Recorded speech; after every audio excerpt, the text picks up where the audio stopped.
Hi everyone, so we are on week 2 of the bind along now, and in this video I am going to talk about actually printing out your typesets as well as folding the typesets and making a punch cradle that we will use to poke holes into our signatures. Now, printing a typeset is completely optional. If you don't have a printer, if you're not actually printing a typeset, you can go ahead and just move on to the folding our signatures portion. Now, if you do have a printer, if you are going to print a fic out, I recommend using something that is 70 to 100K words, something that's going to be fairly short. And the reason for that is because when we have longer fics, let me give you an example here. When we have longer fics like this one right here, an ever fixed mark, you're going to have to do an additional process called rounding the spine. And the reason that we do that is because it gives the spines longevity, it gives the book longevity, and the spine won't collapse in on itself. You've probably seen spines that are just straight across, and that's okay as well. Again, those books are probably going to come apart a lot easier. The spines will sag. As someone who has made the mistake of not rounding a spine, take it from me, it's better to just learn with a shorter fic where you don't have to pick up this additional process. Rounding the spine does also require linen tapes. If you remember the last that I had shown in my first video, it was actually this before I bound it, and there were tapes across the side that helped the rounding process. Now, putting tapes in and of itself is not enough to reinforce the spine. You do have to do something like this where you give the spine curvature and actually round it. So we're going to use something that is 1 inch or smaller and doesn't require actually rounding our spine.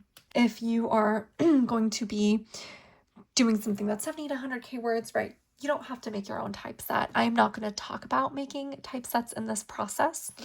And just to give you an overview, typesetting is taking a fic from its format, say for example on AO3 here, and actually, so we can see here, let me scroll down. This is not what we would normally see in a book, right? This is not formatted the same way that a book would be.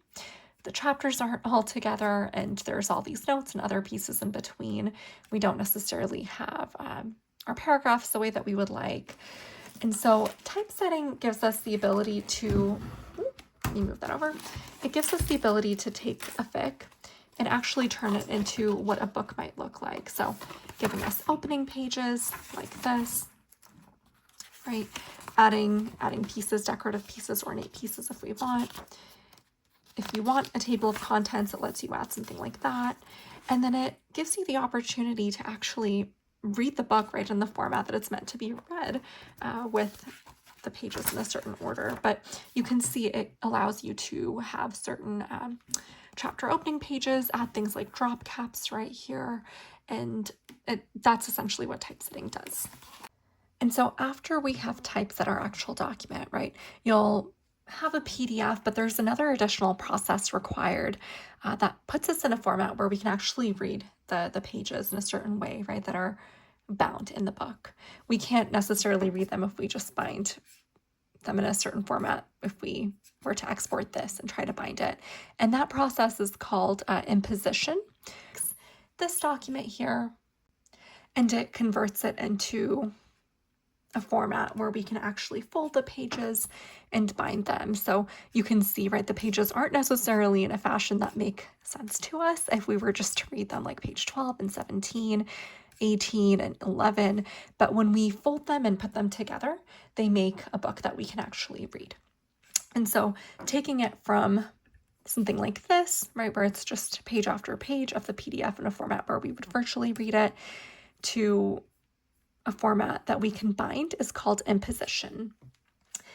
Now, there are softwares online that'll do that for you, but again, we're not going to be talking about typesetting or imposition because there are folks in the community who freely share their typesets that you can use. Now, if you want to use one of my typesets, I do have a couple online that you can access and use. Go ahead and just shoot me a message on my Instagram or wherever you found me, and let me know that you want access to the typeset. Let me know that you're a part of the bind along, and I will go ahead and just send you this access request form. I ask for your information to share the typeset drive and also just go over a couple of my policies. So if you want to access my drive, go ahead and just let me know. Now, if you are to use my drive, it's going to look something like this. It's pretty small at the moment. There's a couple of options. The one that is an actual size comparable to that 70 to 100K word that I told you about is going to be this 10 out of 10 and counting. Now, if you're not a Hermione girly like me, if you don't want to bind a Hermione, there are other folks in our Discord who have shared that they're a part of other fandoms or other ships and would happily share those with you. So go ahead and just reach out in the Discord if you don't want to use one of mine. But I recommend using this one right here. This is the one that I will be walking you through, 10 out of 10 and counting by Morgan Mercy. And it's 104 pages, right? This is going to be double-sided. So it's going to be a physical 52 pages total that we'll be using to print out on. I'm going to be using a 24-pound, just plain bright white paper that I got on Amazon. If you want to print, if you don't have short grain paper or you want to buy paper, I've linked this particular one that I use in my Amazon. And if you want to use the same one to follow along, you can. But again, use whatever you have at home. And I personally like to use a little bit thicker, like this is 24-pound, and then this is 20-pound. It's really hard to tell the difference just over camera, but this is slightly flimsier. You can see it's more see-through than the 24-pound. And I like to use this thicker paper because it is less see-through, first of all, and it gives the books, especially if you're doing a shorter bind, just a little bit more thickness. It makes it a little easier to bind. So I really like this 24-pound paper. Again, this is short grain because I cut the 11 by 17 paper at home myself. Okay, so let me walk you through the actual process of printing a typeset. So if you're using this from my drive, you'll go ahead and just print using this button here, click print. And excuse my printer acting up and making noise in the background. So, okay, once this is open, right, you'll go ahead and click print again. Choose whichever printer you use. I use the 3050, and my settings are kind of already in place. I've pre-saved them, but let me walk you through what I typically have. Now, I'm going to turn off color for this one particularly because I don't have color in this typeset. If I'm printing a typeset with color, I would obviously choose the color option. Paper size, right? Because I'm in the US, I use letter size paper. If you're located somewhere that uses the A4 option, go ahead and click on that. And the other important piece that I wanted to mention here, right, is this printing option. So you want to print two-sided. Again, an auto duplex printer is going to make your life much easier.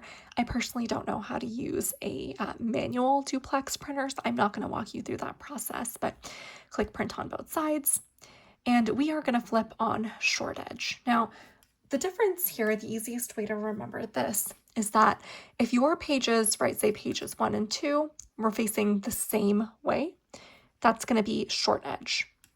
Now let's say that page 2 was flipped the other way, right? If this header was on the other side, essentially the opposite of page 1, I would then print on long edge instead. So because the pages are the same way, we will flip on short edge. And then I always just pull up the system dialog just to be certain, right? So again, this is my saved settings, the typeset printing. Make your life a little bit easier and just save the settings on your computer like I did. Again, on short edge, I'm turning off the color for myself again. And let's see, medium quality, just plain paper. I just use normal quality. That works good enough for me. It saves ink a little bit better. And because I'm reading this, it's not a gift for anyone, I'm okay with the quality being a little bit lower for my sake. Now, the other piece that I want to mention and really, really emphasize to you is do not ever print all pages all at once, right? There's a lot that can go wrong when we're printing our typesets. Printers aren't perfect. Even if you have a really good one, they're not perfect. Paper can jam. You could have selected the wrong setting by accident. And it's always better to just print in small batches rather than print all at once. Now, I want to encourage you, when you first start printing a typeset, go ahead and just do a test print, right? So print maybe just one page at one time. So I'll go ahead and print pages 1 and 2 using my current settings. And again, I'm making my life easier because this is pre-saved. So when I go back and I batch print other pieces of this typeset, it'll already have all of this saved here. Now I'm going to go ahead and print just pages 1 and 2, and let me go ahead and show you what that looks like. Alrighty, so I have loaded up my paper, as you can see here. This is that 24-pound paper. It's going in. And my printer asks me, what the paper type is and whatnot, and it will actually stop me from printing if it detects that the paper type is wrong. For example, if I'm trying to print on photo paper and I didn't change the settings on here, it'll stop me, but it's already on plain paper here. And so I'm going to print just that page 1 and 2, and let's go ahead and see how it looks.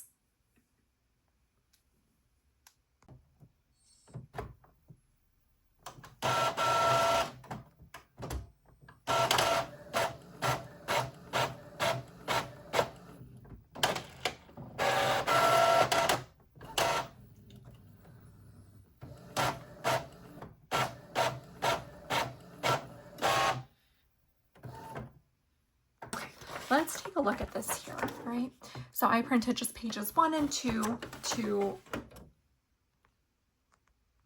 really get a sense of, am I printing this right? Does it look correct? And we can see both sides are facing the same way. So for example, if we were to fold this, right? And you see this is page 8 and 9. If we were to fold this and read a book, it would open up correctly. We would read the other pages correctly. And so now that we know our settings are correct, we can go ahead and print a little bit more. And so I like to print just one signature next. Let me show you that.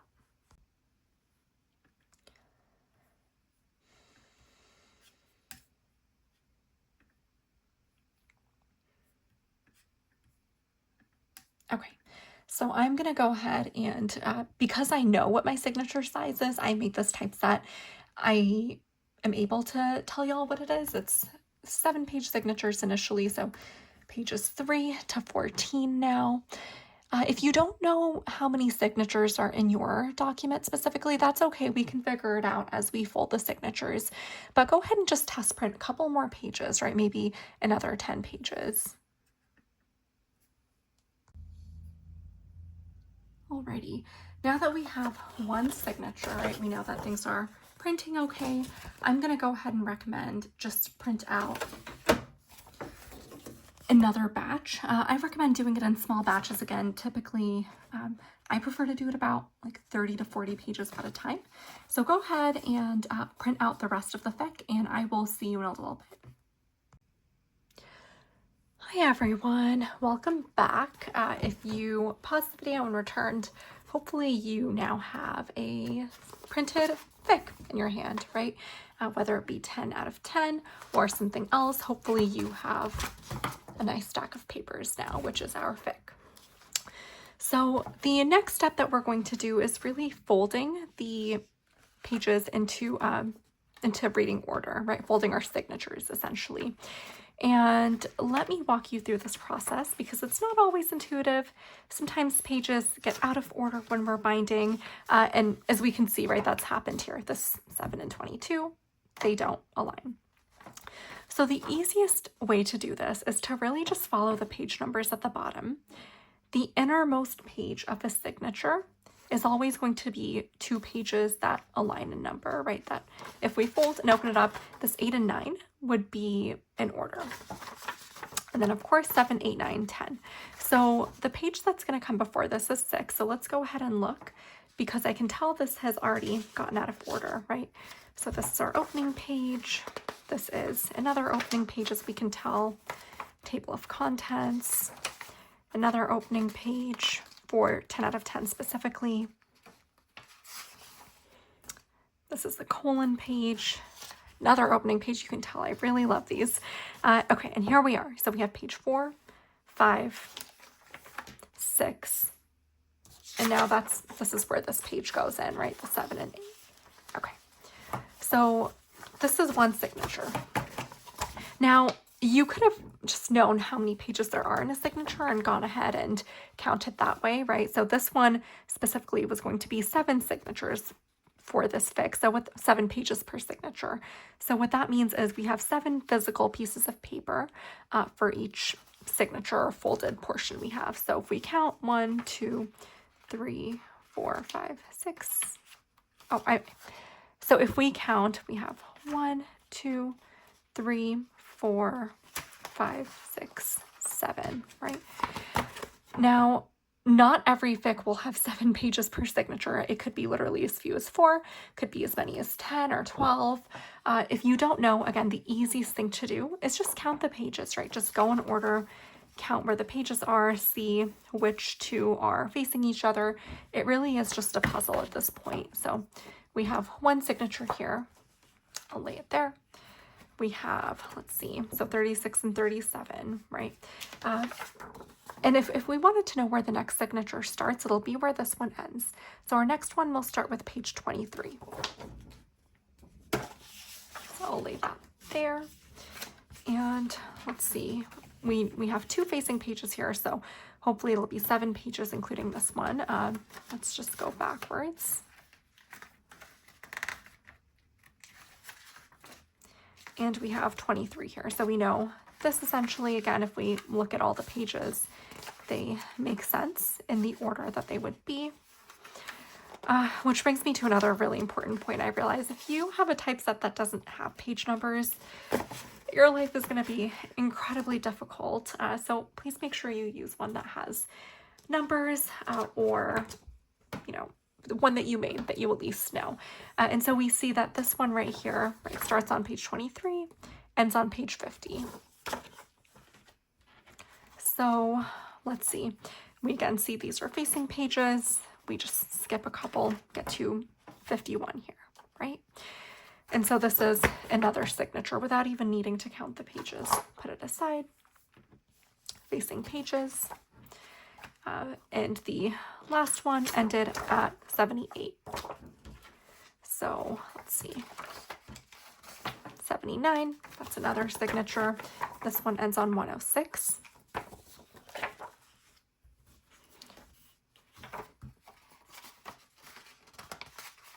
Oh, and we have a bunch of blank pages in between, right? So this is kind of what I was talking about. Printers can mess up, they make mistakes. Take out the blank pages. Let's see where it went wrong. Okay, so it looks like my printer specifically, right? We have 109, we have 108. It has skipped 107. So I'm going to go back and print 107 on here. Specifically, just run this through the same way that it came out and have it printed on the other side. So I'm going to put this aside for the time being, knowing that it's not going to line up perfectly for now. But we have 109, so I'll put that aside. Luckily, this will be ending at 130 because we know this is 129. 130 would be on the other side, but I'm putting that aside for now. Facing pages, right? Let's look for 131. Okay. 131, no blank pages this time. So I guess that really just demonstrates, you know, printers can mess up. This process going through each page by page really helps us catch anything that might have been messed up in the process. But let's see, so 154, so we're gonna look for 155. Here we go. And this ends on, oh, blank page. Let's see what's on the page before, and that'll tell us the page number. So 177, 178. And this is actually the last one, right? So this will be 179, 180, 181, 182, right? So if you just count the numbers really logically, you know, that will lead you in the correct order of the signatures, even if you don't know how many pages should be in there. Because oftentimes when you are printing a typeset or doing that process of imposition, right? The software that you use might not have a 7-page signature throughout, just to make sure that it's accounting for how many pages are actually in your PDF. So for example, it started out at 7 and the later signatures were actually 6 pages. So if we count it out, 1, 2, 3, 4, 5, 6, right? So if we rely on signature number, we might or page number per signature, we might mess up. But if we count out our pages just very logically, look for facing pages, look for where the last one ended, where this begins, that will help us organize our signatures very easily as well. So I'm going to go ahead and just pause for myself, fix this piece of paper right here, and then I'll be back. Okay, so we're back, printed, and we're going to just insert this back where it came from. Okay, so here we go, back in there. And we're going to start folding these signatures now. So let's see. I always like to start from the front and go to the back. You can really do any way. Just make sure that you're lining up the signatures correctly. And we're going to fold it so that the 2 facing pages are inside, right? So just grab both ends, fold in half, and just line it up as much as you can. And using whatever device you're using, right? Something that's going to be flat. I'm using a bone folder here. I am going to just fold. And as you can tell, you know, this is a decently thick stack of papers. And this is helping me get a nice, sharp, crisp edge. And I like to do just both sides here and crisp it up. And I'm just going to take this, flip it over, and start piling my signatures. That ends on 22. This starts on 23. And these are the facing pages. So go ahead and actually try to use a straight edge, see how well this works, right? Let's see. Oh, it's actually not bad. So look here, right? This is the one that I used a bone folder on. This is my straight edge. If I went over this just a couple times, that would be okay as well. So yeah, do yourself a favor, use a straight edge if you have one. Don't use a butter knife. This is probably much safer, but let's see. Yeah, they're very, very similar. I'd say they're pretty much the same, like in thickness. So we'll go ahead and keep going.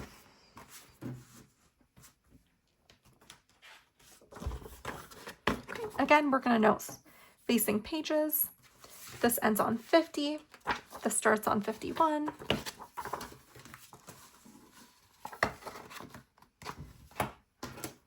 I'm going to keep using my bone folder just so that I don't have to do this multiple times. You can feel free to use your straight edge or whatever you are using.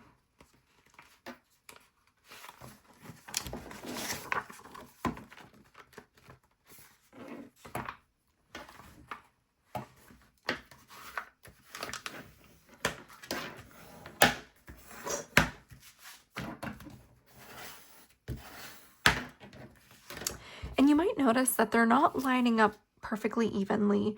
That is totally normal. The pages are going to shift while we fold. Usually this just means that you're going to have a book with deckled edges. Totally okay. There's a lot of traditionally published books that have deckled edges. I started out with having deckled edges in a lot of my books, right? It'll look like something like this. And, you know, eventually I decided I wanted to trim my page edges, and I got a guillotine to do that. And so now I have smooth edges. They're not perfectly smooth, as you can tell, but I just really like the look of painted 4 edges. And so I've gone ahead and started cutting my edges. But again, you don't need to do this. All my books when I was starting out, all of them deckled edges, right? I'll show you this one too. Deckled edges. So it's totally normal to have these kind of edges. Don't worry if you don't have a way to trim them down.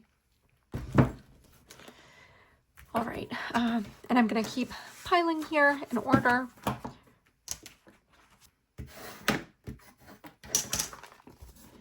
I do see something a little weird back there, so I'm going to... Okay, yeah. this is what I'm also talking about. Sometimes printers will do funny things like this right here, where you can tell, right? The margins are different. Okay, so I went ahead and reprinted this. And, you know, again, I think this really emphasizes the value of being able to take the time to look at your signatures, because I could just tell, you know, when this was folded over like this, that something was off by seeing where the ink is in comparison to the rest. And so I was able to course correct and fix it actively. Before I move on, so don't throw out these scratch pieces of paper that your printer messes up. There's a lot of value in scratch paper that is that you're not going to use, because you will actually use it when you are gluing, when you need something to separate your materials and the surface to not damage what's below. This scratch paper is going to come super nifty, so hold on to these scratch pieces of paper. Now we have all our signatures folded nicely, and you can see here, right, it's in an order you would actually read it now. Signatures get out of order, it can happen. One of the methods I've seen to really making sure that doesn't is to draw a line across.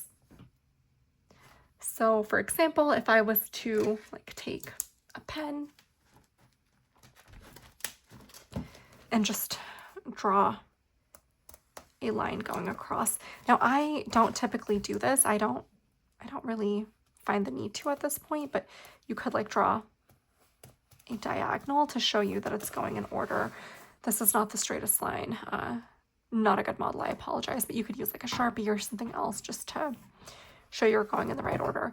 I do have another way of doing that when we're stitching, so I'll go ahead and show you that when we get to that stage.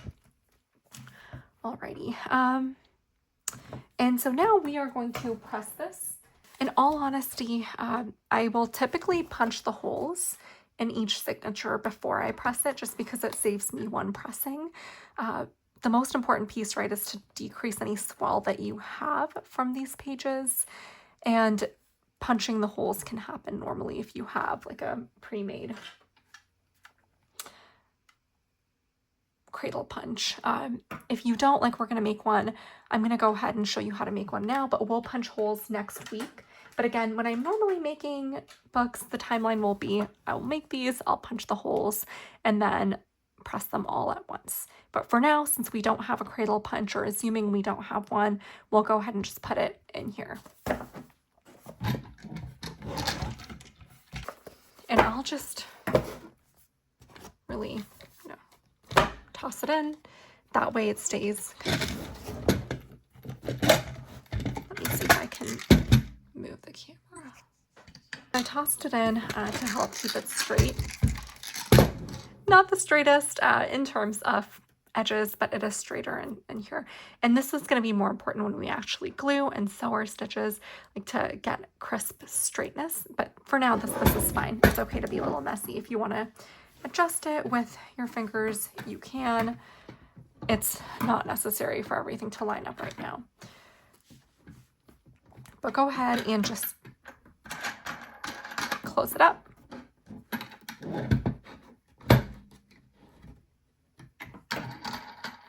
And now if you don't have a book press, again, the point of this is to increase pressure on it to decrease any swell, right, the thickness that we have, so that our book isn't puffy. If you don't have a book press, what you can do instead... Hi friends, so the video probably cut out because my family needed me, and so I had to turn off and come back to this at a later time, but I am back. And the point that I was making is that you don't need a book press to be able to actually press your signatures down. Go ahead and use something heavy if you have that at home, like heavy books. A stack of books could work well, or putting your laptop on top of them. But this is kind of what mine look like after being pressed for some time. You can see there's a lot less swell. They're kind of sitting together more closely and neatly. I'll continue to press these in between, but this is just kind of what they look like. Punch that I've purchased, and so I would really just be wasting this piece of chipboard if I were to use it to make a cradle punch, and this is cheaper, so I'm going to be using this today to show you how to do it. Again, if you don't have a piece of chipboard you can use whatever you have at hand. Cardstock is usually the thinnest that I would go, but go ahead and grab something and we will start taking measurements. So a pencil, straight edge measuring tool, and I'm going to be using a box cutter. Again, use whatever tool you have on hand. And we're going to take some measurements. So again, I'm going to measure about a perpendicular, essentially I'm going to measure a perpendicular section. And what I'm going to do is I want a little L shape cut out. So I'm measuring out, let's see, 2 inches here. And I want it to be a 1 inch thickness. So let's see, 1 inch there.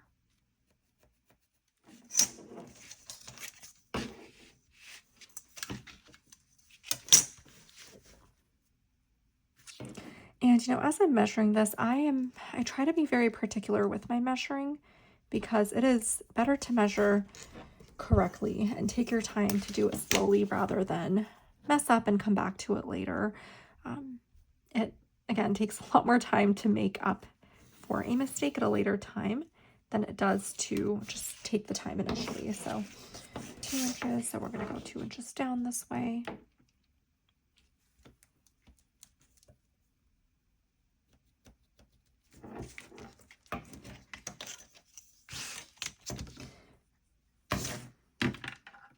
It could be helpful to have something that just goes from top to bottom.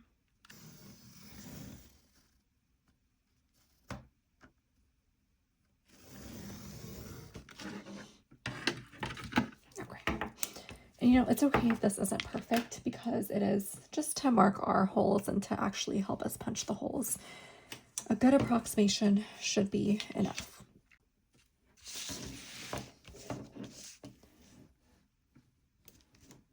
And you'll notice I'm not cutting this edge right here. I want to keep this L shape, so we're gonna just cut. And usually it will take a couple run-throughs with your straight edge, especially if you're using thicker chipboard. If you're using something really thin, usually you can get away by running it through a paper trimmer, but this will not go through a paper trimmer. So we're gonna just go through it and just be careful as you're doing this. And this is kind of why I mentioned a metal ruler as well, is because plastic, believe it or not, can sometimes actually run through with a straight edge. I've used a plastic ruler before because I liked the clear look that I could see and make sure everything was straight, but it really just got so damaged over time because I was cutting through it essentially, and this doesn't cut through the metal. Okay, and you might notice it just keep going, and you'll have enough of a well at a certain point that you don't even need the straight edge. You can just really run through it. Okay, this is also why I have a rubber mat underneath. This is one of those self-healing mats. I got mine from Amazon. It's linked in with all the other stuff, but essentially it protects the surface underneath. You could probably tell this is totally scratched up, and that is, all of this is a result of me not having a mat. I just cut straight on the table because I had gotten this table secondhand for 20 bucks, and so I could afford to do that. But I realized over time I just like having a mat and not continuing to cut through the table. But I really recommend getting something that's going to absorb the actual cut and not damage the surface you're working on. Okay, and then we don't need to cut this entire piece here. I'm going to cut just a little bit. So I'll measure out, let's see, maybe this much, and we'll just cut. Again, it's just an approximation. You saw I didn't even really measure this. Okay. And then we're gonna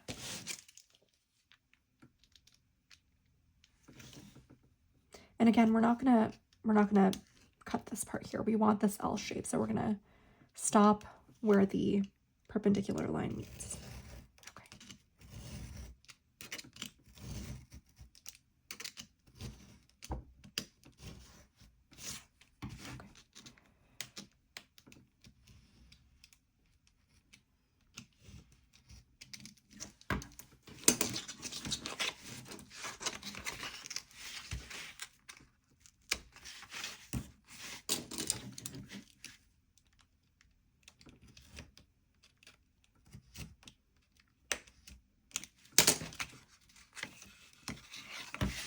I'm going to clean this up right here because I want it to sit well into my folds. Okay, good enough, right? That folds over, it's not going to get in the way. Okay. Alrighty, and as you can see, we have our nifty little quality control manager here with us. But to kind of get on with this piece right here, right? So the types of marks that you make are really going to depend on the stitches that you're doing. So you can see on my cradle punch here that I have a bunch of tapes in different colors, and that's really to help me, remember what is for what. So for example, this purple one goes all the way down. That is for a regular size, like 8.5 piece of paper, 8.5 by 11. This is ending a little bit sooner. You can tell that's for a quarto size, the one where we fold a piece of paper into 4 different ways. And so essentially this will be about 5.5 inch length paper. And then there's also these 2 different colors you can see where the pink helps me remember where I need to punch for larger binds. And so the type of holes that you make and the types of marks you make here are really going to depend on the specific stitch that you're doing. So being mindful of that, right? I'm going to help you make marks for the stitch that we'll use for this bind. Again, this is assuming that you're using a fic that's about 70 to 100K words, something that will be 1 inch or smaller with a bind, right? You could probably go above that 100K. This is just me being safe here. The fic that I'm making is probably going to be about 0.5 to 0.75 inches. Hi, baby. So do with this what you will, right? Because the marks, again, will be different when your fic is different, when the paper is a different size. It all is dependent.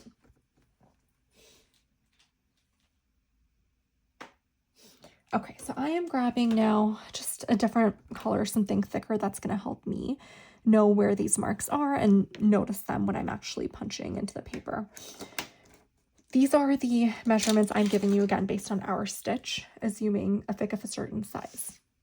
So we're going to make marks at 0.75, 2 inches, 3 inches, 6 inches, 7 inches, 7.75 inches, and then 8.5 inches.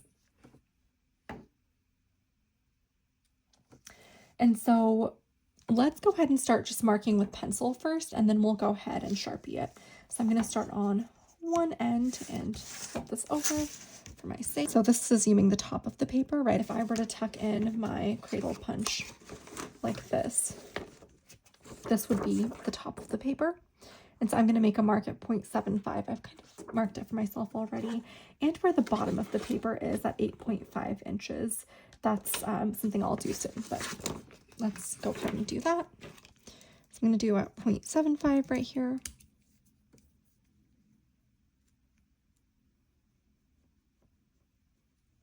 I'm going to do at 2 inches, at 3 inches, 4 inches, 5 inches,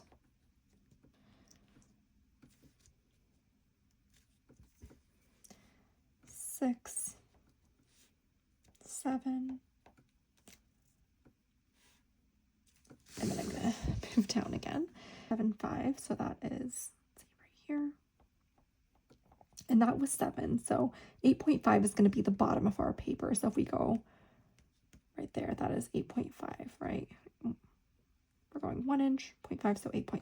Okay, so this is the bottom of our piece of paper. This is the top. I'm going to make the same measurements down the side so we can get a clean line. Okay, and let me write these down for you again if you don't remember. So this is the top right here. I apologize for my handwriting. It is like obscene with these nails on. Hard to write. Okay, so top, this is 0.75 inches, 2 inches, 3 inches, 4 inches, 5 inches, 6 inches, 7 inches, 7.75 inches, and this is 8.5. This is the bottom of our piece of paper. So I'm just going to go in and draw lines through each one.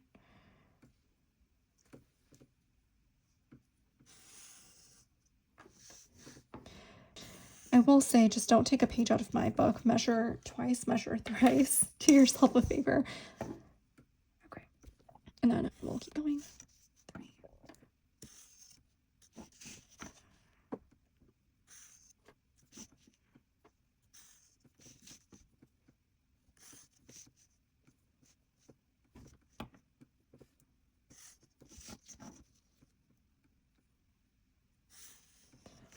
And this is the bottom right here. I'll show you what this will actually look like when we punch our signature. So we have, okay, the same signature again. If we stick this in here, right, this shows us where our holes would be going. So we have our top, we have our bottom, and then at each spot where we have a line, we'll go ahead and punch a hole. But we're not going to do that yet this week. All you need to do is make a cradle punch. That's all you need time for. And go ahead and just make sure that it fits your piece of paper, right? You can see this top is fitting there. This bottom 8.5 is fitting here. And that's kind of one way to confirm. But that is all we'll be doing this week. If you have any questions, feel free to let me know. Otherwise, just press your signatures, make your cradle punch, and then we will start punching holes next week. Alrighty, take care. Bye.